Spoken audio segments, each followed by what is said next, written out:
Katapos Hey ay guys. paminta, purong sili, Kain tayo. asin, oregano, Mukbang alimango. at saka suka. Ito ang nagpapasarap sa Sarap. lukban longganisa. Ang pagkakaiba ng lukban longganisa sa iba pang longganisa sa Pilipinas ay nasa lasa ng bawang at paminta. At ang longganisa ay gawa sa purong sariwang karne ng baboy at taba at walang preservatives. Ang longganisa ay maaaring itago sa loob ng 2 buwan. Kahit 3 buwan, kahit hindi agad gamitin. Dahil ang bawang ay parang preservative, kaya mas matagal. Habang tumatagal, mas masarap. Ngayon ay ituturo ko sa iyo kung paano gumawa ng longganisa. Una, gilingin natin ang tinadtad na baboy at taba ng baboy. Igiling din namin ang mga sangkap ng bawang sa isang blender upang ihalo ng mabuti sa sarsa. Ito ang tinadtad na bawang. Detalye naman yun. Hindi naman yung socks mo. Nakapos ang hair.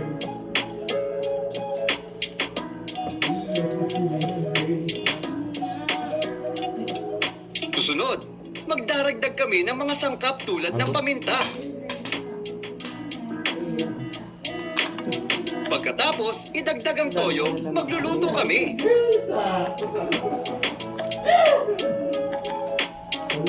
Tapos na ang ulam na ito, ginawa kong mabango ang bawang, paminta, baboy at balat ng baboy at handa na itong ibenta.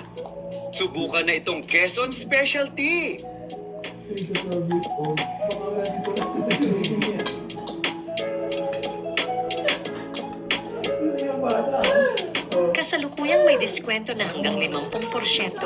Para sa unang 50 customer na mag-order, i-click ang bumili ngayon. Itali ba yun? Tali lang ng mga ano. Noodles. Sarap. Bakit ano ganyan? Socks yun eh! Ang YouTube yan. Hindi ko, ito zombie. At least we touch. Hindi pa rin tapos yung Sipor, bunso, pero breadwinner, laging bigay todo, laging extra. Someday, aasenso. Pero for now, naghahabol ng pangarap. Kaya go lang ng go. Para sa mga sobrang extra tulad niya, ang Rebisco Crackers may pasobra din. Dahil special ka, extra laki. Extra dami para sa'yo. Kasabay mo sa pagbibigay todo. Rebisco Crackers may pasobra dahil special ka. Our hearts beat to the city streets. We began to feel the fire. We rise like tall buildings as the chemicals they take us higher. The night's young, but it's just begun. As she puts her hand in mine. We wanna chase the night, wanna dance to the light, pull the stars from the Kayo sky tayo. just to Pero di mo naman kailangan mag-resign. Kailangan ko ng space, di ba? Sure naman ako na yung din yung gusto ni nanay. Eh, hindi ko ah. Miss na miss ka na po kayo ng mamaganda. Si Jeffrey? Oh, hindi siya pumasok. Mukhang nag-resign na siya.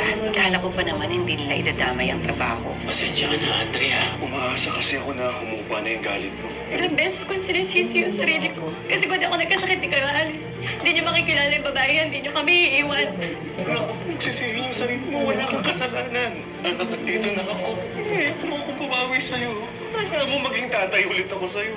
Hindi ko na alam kung paano maging anak sa inyo. Dapat pinag-isipan mo mabuti bago mo kinausap yung anak mo. Saan ba yung nanganagalan kong gawin? Dahil nakakulong ako sa wheelchair na to eh. Alam mo po kung gano'ng kahirap sa akin na wala akong magawa para sa iyo ng mga anak ko.